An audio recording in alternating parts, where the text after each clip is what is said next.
So this is your forward. Yep. If you ever need to go back, just that. All right. Flex. Great, thanks. All right, good morning, everyone. Thank you all for making the time to hear about one of the things that I am personally most grateful for in life. This might sound a bit weird when you're talking about what is effectively a giant Ethernet switch, but this is much more than that to me and to our community. The SIX started out quite some time ago, 1997, I suppose it were, when it became apparent at one of these NANOG conventions that there was a better way, that there was an opportunity to cut 111 millisecond round trip time between two companies that were actually located on the same floor of our local carrier hotel, and to do something better. And so you can see here, this is one of the very earliest iterations of the exchange. The SIX, by the way, is no longer based on this platform, thankfully. It's been around for 20 years now. So we believe this is one of the largest non-monthly recurring charge internet exchange points on the planet. We literally have achieved what I would consider to be supercritical mass from a peering standpoint with a very significant number and quality of peers. And in this case, we're moving almost a terabit per second, and I think we'll be there within the next year or two at current growth rates. The thing that's really impressive about this, though, is that we do this with a single paid engineer and an army of incredibly talented engineers who donate everything from time, labor, on-call duty, and a million other things that I will share with you. So this started out, again, in 1997 with a simple Ethernet hub. There was no switch at that point in time.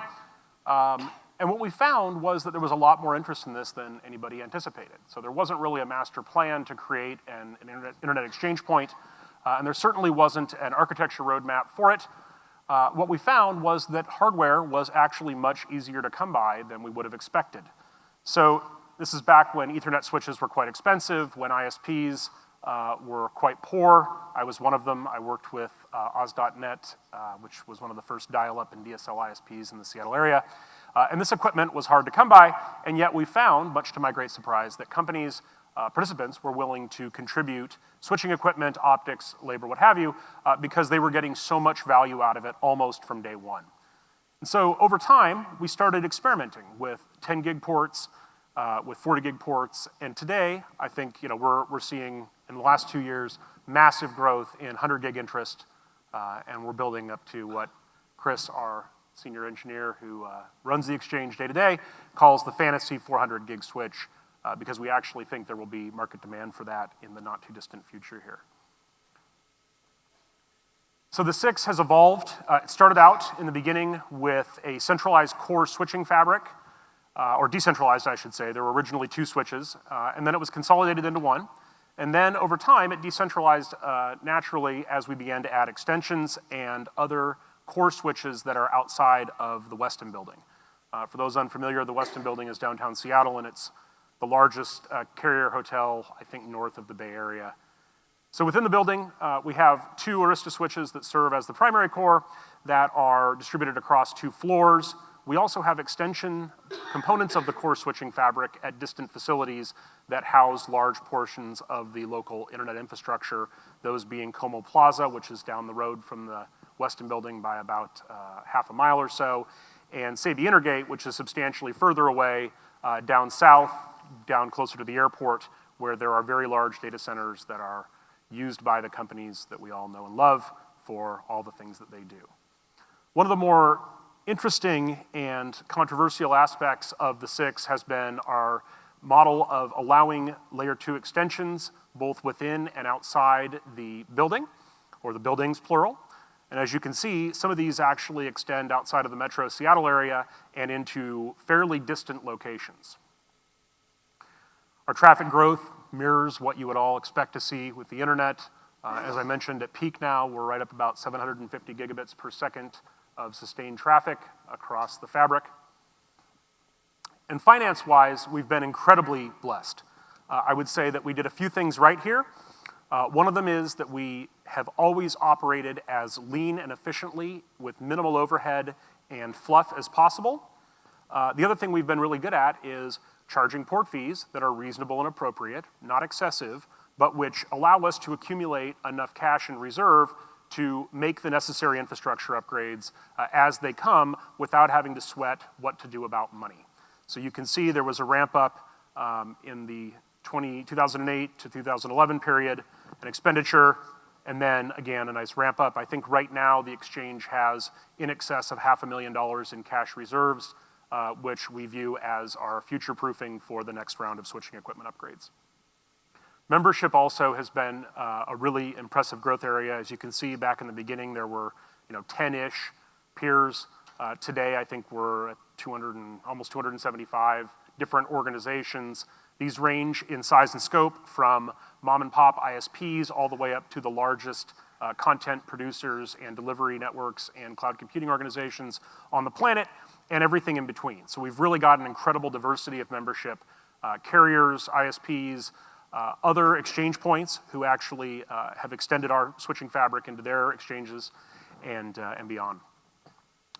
Probably the smartest thing that we did, and I'm gonna really pat on the back the original leadership of the organization, is that we decided radical transparency was really the right way to go. We are meticulous, and I would say Chris Caputo in particular is meticulous about making sure that all the decision making, even the mundane stuff, even approving new memberships, even approving slight rule changes, everything we do is documented, it's organized, it's publicly available, you don't need a password to go look at it, and we share this not just because we think it's the right thing to do, but because we want to contribute these ideas and best practices back to the Internet Exchange Point community, and indeed others have drawn extensively from our body of work around good Internet Exchange governance to help build and develop other exchange points. So we're particularly proud of and hope to evangelize this idea that community exchange points do not need to be a black box, they don't need to have secret committees, they need to be just the opposite. So let's talk about extensions. These are a really interesting topic because, again, this wasn't really something we thought about or planned out. This is just something that happened organically in the early days of the exchange. Again, this was originally within the walls of the Westin Building, which is 34 stories. There was an implicit assumption that's always been with us that we want to move packets as inexpensively and reliably and simply as possible. We don't want to get complicated. We don't want to adopt bleeding edge protocols. We want to make this as easy and cheap and painless for peers, perhaps at the expense of reliability and SLAs, as we possibly can. So again, there wasn't really a lot of debate or planning around this. It just kind of happened. Companies wanted to extend the fabric into their own colo facilities, their own suites. Perhaps they wanted to do that for cost reasons because it was prohibitively expensive to run large numbers of fibers through the floors. And for some of them, it was a marketing thing, right? So they wanted to be able to promote this as one of the benefits of using their facilities. So I think the good news is that it has been very, very stable, very reliable. It's scaled well. The bad news is that anytime you have a very large layer 2 blast radius, there's always the risk that something will go horribly wrong and that someone will fail to upgrade their inner switch link capacity in an appropriate time frame to avoid link congestion. So we have definitely seen cases where some of the downstream extensions have not kept pace with traffic growth, and that has resulted in the SIX having to apply pressure as appropriate to get them to do that. Another interesting thing, the PAX Seattle, which is now the Equinix Colo and Exchange Fabric, was one of our very first extensions in the early days. And I think there was a mutually kind of symbiotic relationship where they were bringing in very large companies and more established operators. The SIX at the time, this is very early, was primarily catering to the community. And I think some of those early extensions with some of the other exchanges in the metro area really led to the snowball effect that we saw and got the peer count to where it is today. This was a little more controversial. This came later on, and the question was, well, if we can do it within the building, why can't we do it outside of the building, right? And I think, the good news is this is not entirely bad. It's worked really well. Fisher Plaza was the first big use case. We had donated dark fiber. It was a very short haul. The route where the fiber runs is very heavily controlled because everybody's digging it up and refilling it, so it's under pretty good supervision. And we also made sure that all of these participants understood that we were going to protect the core of the exchange at all costs. So if that meant abruptly pulling the plug, cutting somebody off, or otherwise sanctioning a participant that is malfunctioning or behaving badly, that we reserve the right to do that with zero notice as needed. It's almost unheard of that that actually happens in practice, but we want people to understand this is a different set of rules, right? We're not making SLAs, we're not making promises, but we are committed to keeping as much of the exchange as healthy as we can, all the time, and sometimes that means having to make difficult decisions under the gun. At this point, as I mentioned, we have expanded this well beyond the walls of the Westin and the downtown Seattle core, all the way to the entire greater metro Seattle Bellevue area, and I believe that trend will continue, especially as we consider the consequences of catastrophic failure at the Westin Building to the regional infrastructure. I think there's a lot of concern about the need for decentralized core switching for the exchange.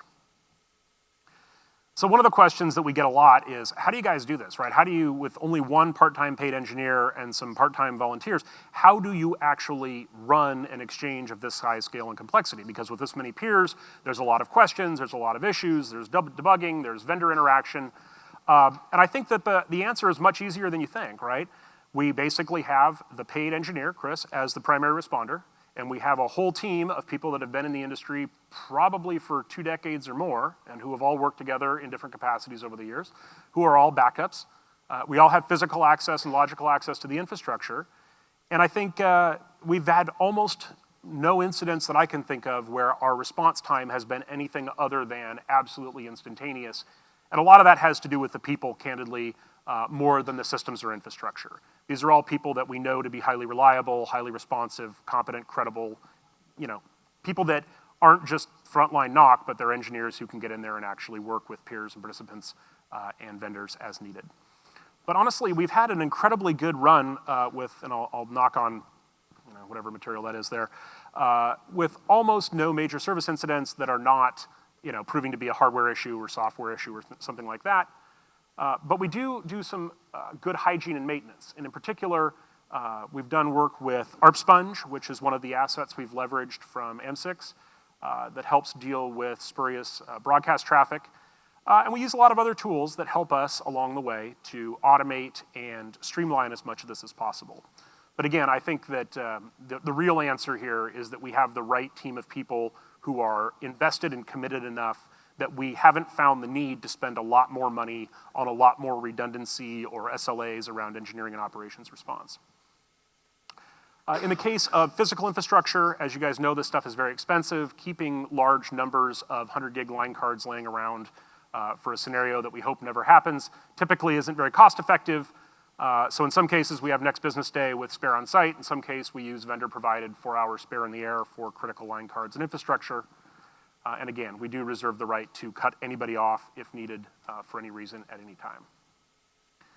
So what are the things that we really learned here, okay? And I think, the biggest takeaway looking back on this whole 20-year adventure, and it really has been an adventure over the years, is this is what happens when need meets luck and dedication. The need was present. This was the early era of ISPs, internet stuff. Circuits were very expensive and hard to come by. Equipment was very expensive. So there was definitely a need. There was this forum, this community that led to some of those early conversations and discussions and efforts at building a community exchange. And there's been dedication. I haven't personally been as heavily involved the last few years as I was 15, plus years ago. But I lurk on the mailing list as an advisor, and I am blown away by just how much time and headspace really amazing people who are really busy are willing to contribute to this effort. You would think that these folks would either not care or would want to be compensated or would, lose interest, and that's just not been the case. We have had an incredibly devoted, dedicated, loyal group of people that have made this happen. Beyond that, I think there's been a few key lessons that we've learned, and when we were asked to share kind of the 20-year update on the 6, these are the things that we came together and agreed were the highlights. Number 1, keep it simple, stupid. We have time and time again been tempted for all sorts of reasons to try complicated or cutting edge or different topologies and technologies. And I think that the conclusion we keep coming back to is you know what, we don't need to be the trailblazers. We need to do this as inexpensively and reliably as we can while keeping overhead low and showing our membership that that's what we know how to do and that we're good at it. I think the combination of volunteers, who again I think have been incredibly dedicated with and generous with their time and expertise and opinions, but also having one dedicated engineer who is accountable and I would honestly say, without exaggeration, probably the best operations person I've ever been able to witness work in a real world setting. It's a winning combination. He works so hard to make sure that this is all transparent and it's all open, and I really do appreciate all Chris does for our exchange, and I know that the rest of our community feels the same way. We're really blessed to have the right mix of paid staff and volunteer talent. Community presence and evangelism, you know, we haven't done nearly enough, but some might say it's been clearly adequate in terms of outreach. We haven't done any marketing, we haven't done any direct customer engagement or peer engagement. We haven't had to go shop around trying to convince people to join us. We've been really lucky in the sense that the community has kind of evangelized itself and word has spread again through forums like this. So we really have not spent a lot of time, headspace, or money trying to drive adoption. The adoption has really been the driver for more interesting matters like engineering and operations at scale. One of the things I think we really got right was recognizing that because we have such little overhead month to month, that we can get away with charging for the physical ports and the optics, but we don't really need the revenue stream to support operations by charging a monthly recurring fee. This is very, very unusual, as you probably know, in the exchange space, and we love it. We really do like the idea that you can come, you can actually get the low-end ports for free or almost free, and if you get to even up to 100 gig, the port cost relative to the savings and value and performance you get out of it, it's a no-brainer for almost any organization that has a presence in this area. It really is a remarkably good value, and yet we've set them high enough that we've been able to accumulate enough money to make sure that the exchange has continuity and has the resourcing required to move to the next level of switching infrastructure over time. Again, transparency in all we do, I think is one of our strongest suits, and I really do believe that has become part of the 6 DNA and something that when other exchanges have talked to us about what we would recommend they do to get off the ground and to build community, we really stress that point. Autonomy and political distractions. So one of the things that Keep It Simple Stupid has forced us to do is not get sucked into things that aren't relevant to moving packets. There's always the temptation to get involved in debates or discussions or community efforts, and I actually at one point was advocating that we do this to get beyond just moving packets, to do more than just that. And I think that the conclusion we've come back to time and time again is getting mired into somebody else's political debate or concerns is not really value add. It's just a distraction and it's just negativity. So why don't we stay focused on what we're really good at and do more of it? And we have done that.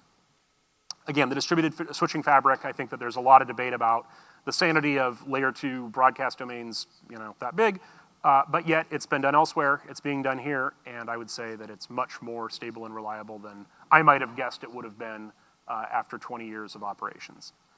And then finally, I think the other big lesson learned here is with vendor engineering support and mitigation and risk. We've tried different equipment vendors over the years. Currently, the primary vendor, I think, for the core of it is Arista, but there's some others involved. And I think we've encountered everything. We've had hardware failures, we've found new bugs in operating systems, we've found feature deficiencies in switching operating systems that seem minor but end up being major. You learn a lot of things when you're doing public internet exchange point at this scale because there just aren't that many of them in the world, and the traffic profiles and workloads and criticality of those workloads are much higher than usual. So is it all just luck? Is it just that we were the right people in the right place at the right time? I think that obviously was a lot of it. There was the need, there was the talent pool, there was the presence of this organization and the mentorship from people here that helped kind of get the exchange off the ground, but there was a lot more than that. We've been really lucky with donors. We've had equipment, we've had money donated, we've had immense amounts of time and volunteer effort and expertise, and perhaps even more valuable than that, we have people's opinions. We have really amazing, smart people that lurk on this mailing list and are willing to share their time and headspace with an organization that candidly doesn't pay them anything and can't afford to or couldn't afford to even if it wanted to. And yet, they are so willing to engage in debate and thoughtful discussion around all sorts of issues that relate to the exchange and beyond. And that to me has probably been personally the most interesting and rewarding part of it. It is amazing to me how much time people will put into this, and for all the right reasons. No recognition, no fame and fortune, just interesting engineering and operations and community development. Real estate's been a big factor as well. We've been very, very lucky with contributions of proper real estate within the Westin Building and beyond from property owners. I think that actually is more of an issue at other exchanges than it's been for us. The Westin Building in particular downtown has gone to great lengths to accommodate the growth of the exchange over the years and its various facilities requirements relating to environmental controls, power systems, et cetera. And I think the other big contribution that we've drawn from here, and this is by no means something that should be understated, is the body of community intellectual property. So there is an immense volume of work that's been done by other exchanges and other entities around the world. Without this work, we could not do what we do today. And some of the ones that were named specifically as significant, BIRD, which is Internet Routing Daemon for Linux, ARPSponge, which again AMP6 uses to keep spurious layer 2 broadcast traffic in check, IRR and REDB for routing registries, BGPQ3 for filtering automation, and then again know-how. So people like Bill Woodcock and the AMP6 and NANOG communities and so many more over the years have really gone to great lengths to support us and encourage us and maybe give us a little course correction when we've gotten an idea that they've seen fail elsewhere. So that really is all I had to say. Again, I feel incredibly grateful and tremendous gratitude for having had the opportunity to watch the development of the 6 for 20 years. And I'd like to encourage anybody with any questions or comments or concerns about the 6 to email info@seattleix.net or myself personally. And we also have 8 minutes, it looks like, for Q&A. So if we have any questions or comments about the 6 itself, would be happy to field them as best I can or punt to other 6 people if need be. Yep. Hi, I'm Patrick. So you have a successful growing exchange that hasn't fully monetized everything it is. When are you IPOing and can I get friends and family? When are we IPOing? When are we getting friends and family? I think the short answer is the exchange probably will never change from its current governance model, ownership, membership-driven ownership model, operational model. It'll continue to evolve and mature, but I think that there's a very strong desire among the people that have been involved and remain involved to preserve the aspects of it that are working and not get tempted by the possibility of making money or scaling it or adding more employees or outreach efforts or otherwise trying to monetize what is indubitably a very valuable asset, right? There's no question that there are a lot of companies that would want to pay a tremendous amount of money to own and operate this specific thing. And in fact, there have been some casual, let's say, attempts early on at not nationalizing it, but kind of assuming control or getting involved for the wrong reasons. But again, the team that we have is very cognizant of that. We all work in the industry. None of us want to see this become a commercial exchange or a marketing vehicle for equipment manufacturers. So I think the IPO probably not going to happen. I'm sorry. I think one other interesting thing that came up along the way that we didn't mention earlier was the debate about security and in particular, can you trust your switching equipment vendors? And if so, at which layers do you trust them, right? So there was a lot of debate about certain vendors may be in bed with other governments and other vendors may be in bed with different governments. Should we buy from those vendors or should we accept donations from those vendors? And I think that debate was a really interesting one to watch because it happened right as the Snowden revelations came out. And there was a picture in there that you guys probably remember of some NSA people tampering with routers and resealing them with Cisco tape at some warehouse or facility. And I think the conclusion that we came to is this is not our problem. Our job is to move the packets. We're not responsible for encrypting them, securing them. We don't pretend that we know where all the malware and implants and backdoors and the switching fabric are because no one really does. We don't know how many unknown third parties may or may not have compromised any of it. We leave that to the membership and the users to do transport layer encryption. We do not presume to know all of the code that is running in every microcontroller and ASIC and whatever that's in our switching equipment. So, any other questions? We have 2 questions stage left. Yes, sir. Hi, Nathan Schrank, St. Louis Regional Internet Exchange. Are you aware of anybody who has ever tried to quantify the benefit that the existence of 6 in the Westin Building provides to the owners of that building? You mentioned that they've been generous with space, power, et cetera, to you, but I think that the 6 existing there probably also has greatly benefited them, and I'm just wondering if anybody's ever tried to quantify that. I bet they have. I don't know what number they put on it, but I'm sure that when they look at the value of their asset, which is, it was an office building. It was the Westin Hotel chain's original headquarters, I think before Starwood bought them. It was originally, copper-based and early fiber-based CLEX and ILEX and long-distance carriers and microwave crap on the roof. And now it's, probably per square foot, the most valuable real estate north of the Bay Area. I'm sure that they know what that has contributed to that ecosystem. I'm sure if I were them, I would argue that momentum had already built, and the reason that the 6 was, formed there was because that momentum was there, right? The ISPs were there because the CLEX were there. The CLEX were there because the long-haul stuff was there. And again, this was like early days. But indubitably, the building, the value of that building, is much, much higher than it would have been, I think, if it didn't have that, in addition to its, lower layer physical meet-me room facilities that are obviously very popular as well. Yes? Hi, Dan Rohan with Kentic. My question is, did you guys do anything besides MAC address limiting to kind of protect against your layer 2 domain expansion as you built on these extensions? Good question. I'm probably not the best person to answer that, but I think the answer is we try very hard to maintain, here we go. We have the right person to answer that question coming right here. Yeah, for extensions we do, I'm Chris Caputo, Seattle Internet Exchange. For extensions we do MAC ACLs, static MAC ACLs, and we take advantage of Arista's storm control feature, which we have cranked all the way down to as low as you can set it. And also we do max MAC count setting, and that's it. I think those are best practices that we've shared and have been given by other community IXs around the world. So again, a lot of this is learning as we go and sharing that information with the community and learning from what other, sometimes larger, sometimes smaller exchanges have done successfully. So, Can I do a follow-up? Sure, We yeah. have time.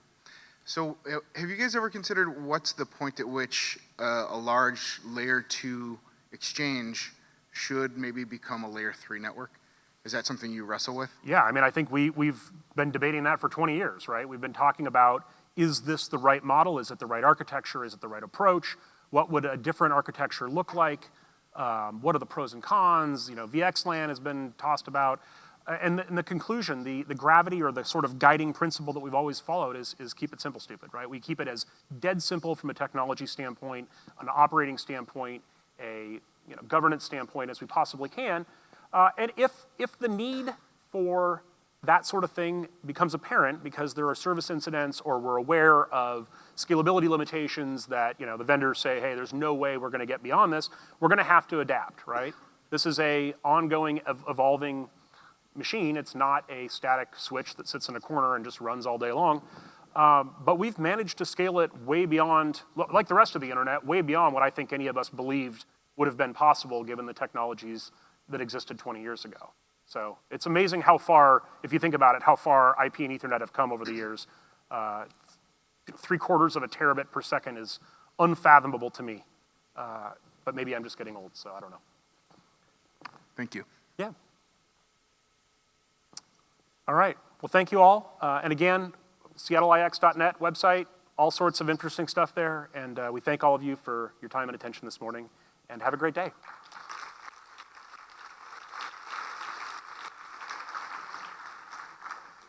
All right, Jared, congratulations on 20 years, and thank you for coming here to tell us about the experience.